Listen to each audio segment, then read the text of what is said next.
My name is Walter Emmett Greer, and I'm 83 years old. I don't know exactly why I'm recording this. I've started it 3 times now, deleted the first 2. I suppose I needed somewhere to put it before I can't anymore. There's a house on Delwood Avenue. Brown shutters, a porch that always leaned slightly to the left, an oak tree in the front yard that I planted the year my daughter was born. She's 51 now. The tree must be enormous. I don't know. I haven't stopped the car in a long time. I just drive past, slow down a little, look at the window where the kitchen used to be, then keep going. I've done that for 11 years. My wife Ruth thinks I'm going to the pharmacy on Thursday afternoons. I am, eventually, but first I drive past the house. She doesn't ask questions anymore. We've been married 47 years, and somewhere in the last decade we stopped asking certain questions. I'm not sure when that happened. I'm not sure who stopped first. I grew up in a small town in western Pennsylvania. My father worked at a mill. My mother kept the house so clean you were afraid to sit down. We didn't talk much about feelings in that house. We didn't really have a word for it. You felt something, you kept moving. That's just what you did. I carried that with me everywhere I went, into my marriage, into my work, into the way I raised my kids.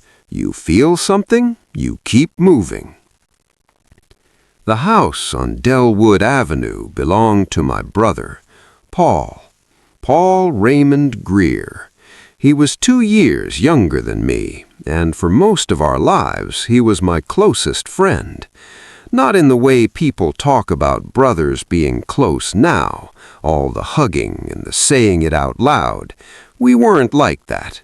But he was the person I called when something happened, good or bad. He was the first call. For 40 years he was the first call.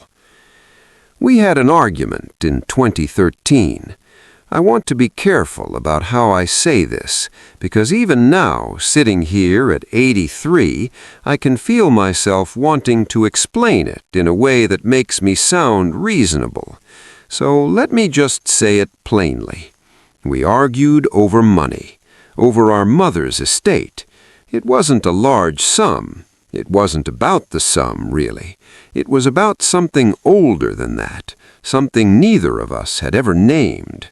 And we said things, the kind of things that can't be taken back, not because they were untrue, but because they were too true. Things that had been sitting in a drawer for 30 years, and we finally just pulled the drawer open and threw everything on the floor. I left his house that evening, and I told myself I'd call him in a week, once things cooled down. A week became a month became, you know how it goes. Ruth would ask about him sometimes in those early months. "Have you talked to Paul?" And I'd say, "Not yet." And she'd nod, and we'd eat dinner, and the television would be on, and life would just keep moving the way life does when you let it carry you instead of steering. I was always going to call him. That's the thing I need you to understand about me. It wasn't coldness. It wasn't indifference. In my mind, the call was always coming. I was going to call him when I felt steadier, when I'd figured out what to say, when enough time had passed that we could both laugh a little about it. I was always going to call him. Paul died in March of 2016, a Tuesday morning. His heart. He was 81 years old, and he died in the house on Delwood Avenue, and I found out through his neighbor, a woman named Dolores, who had our number written on Paul's refrigerator. She called the landline. Ruth answered. I was in the other room. I remember Ruth coming to the doorway of the room I was in. She had a certain look on her face. I'd seen it once before, when her mother passed. A kind of stillness, like the air had changed, but she hadn't moved yet. She said, "Walter." Just that. Just my name. And I knew. I don't remember the next few hours very clearly. I remember sitting at the kitchen table. I remember the coffee going cold. I remember Ruth's hand on my arm and not being able to feel it, not really, like the signal wasn't getting through. I remember thinking, very quietly, almost like a voice from another room, "You waited too long." I've never said that out loud before. Not to Ruth, not to my children, not to the grief counselor the doctor suggested once, whose office I sat in twice and then stopped going to because I didn't know how to begin. You waited too long. That was it. That was the whole thought.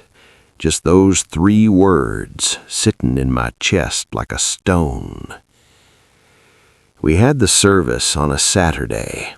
Paul had remarried in his 70s, a quiet woman named Eleanor, and she was gracious to me, more gracious than I deserved. She hugged me at the church and said Paul had kept a photo of us on his desk, the 2 of us at a fishing lake somewhere in the 1980s, both of us laughing at something I can't remember now. I didn't know he'd kept that photo. I stood in that church and I didn't know what to do with that information. I still don't, really. I've just learned to carry it. There are things I've thought about since then. Small things, mostly. That's what surprises you when someone's gone. It's not the large moments you grieve first. It's the small ones. The way Paul laughed before the joke was finished. How he always ordered the same thing at every restaurant we ever went to, like the menu was just a formality.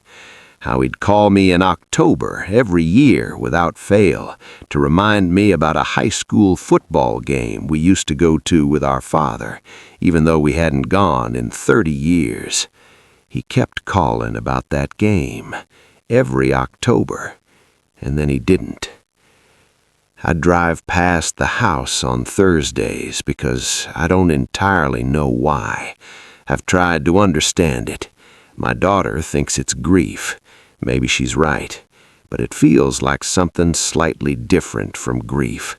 Grief to me feels like missing someone, and I do miss Paul. I miss him in a way that doesn't get quieter with time. Not really. But when I drive past that house, what I feel is something more specific than missing. It's closer to the feeling you get when you're trying to remember a word, when it's right there, just at the edge, and your whole mind is reaching for it, like there's something I'm still trying to finish. My son asked me once why I never talk about Paul. He was helping me with something in the garage. He would have been in his 40s. He said it carefully, the way my children always speak to me about careful things. He said, "Dad, you never really mention Uncle Paul." I told him Paul and I had grown apart near the end. He nodded. He didn't push. And I stood there in my own garage, holding a wrench, and I thought, grown apart, as if it were weather. As if it were something that simply happened, the way seasons changed, as if I hadn't had his number saved in my phone for 3 years and never pressed it. That's the thing about silence. It doesn't feel like a decision while you're in it. It feels like patience even, like you're being the mature one, the one who isn't gonna force it, the one who's given it space. And then one day, the silence just becomes the truth, the permanent truth, and you realize the silence wasn't something you were passing through. It was the choice, the whole time. It was the choice. I'm 83 now. My knees aren't good. My memory does this thing sometimes where a word will slip sideways, just out of reach. Ruth and I have dinner at 5 o'clock because that's what we do now. The world has gotten a little smaller, the way it does at this age. And I still drive past the house on Thursdays. Eleanor sold it about 2 years after Paul passed. A young couple bought it, I believe. I saw a bicycle on the porch once, small, bright yellow, a child's bicycle. That was something, to see a child's bicycle on Paul's porch. Life is very strange in that way. It just keeps filling spaces. I've thought about what I would have said if I had called. I've had 7 years to think about it, and I'm still not entirely sure. I think I would have said something like, "I'm sorry for my part in it." Not in a big way. Paul and I weren't big gesture people. Just something quiet, something that acknowledged I knew it had gone too long, that I knew we were both getting older, and it had gone too long. I think he would have said something back. I think we would have talked about something else entirely after that. The fishing, maybe, or something stupid on television. That's how we always were. And then I think we would have been okay. I believe that. I have to believe that. The part that I come back to, the part that keeps bringing me to that street, is that it would have been so easy. That's the weight of it. That's what I can't put down. It wouldn't have required courage, really, not the kind people talk about. It would have just required picking up the phone on an ordinary afternoon and dialing a number I knew by heart and saying, "Paul, it's Walter," and letting whatever happened next happen. That's all. That's the full distance between what happened and what could have. One ordinary afternoon. I don't have a brother anymore. I have a house on Delwood Avenue that belongs to strangers now, a yellow bicycle, an oak tree I can't see from the road anymore because it's grown so wide, and 11 years of Thursday afternoons, and a question I'll carry for whatever time I have left, which is, what was I waiting to feel before I called? What exactly was I waiting for? Ruth asked me the other day if I was all right. We were at the kitchen table, morning light coming in. She had her tea, I had my coffee. She just looked at me and asked if I was all right. Not about anything specific, just, "Are you all right?" I looked at her for a moment. 47 years of mornings. I said, "I think I'm just getting to the bottom of some things." She nodded. She reached over and put her hand on mine. She didn't ask what things, and I didn't say. But it was enough, somehow. That small moment, just her hand. Maybe it's always been enough, and I've been too far inside my own head to feel it land. If you're sitting with something tonight, some call you haven't made, some door you've been meaning to walk back through, I'm not going to tell you what to do with that. I'm just an old man who drives past a house on Thursdays. But I'll say this much. The ordinary afternoon doesn't wait forever. It just quietly becomes the past. And the past, I've learned, has a weight to it that doesn't lighten. You just get used to carrying it, or you don't. My name is Walter Emmett Greer. I'm 83 years old, and I still drive past the house.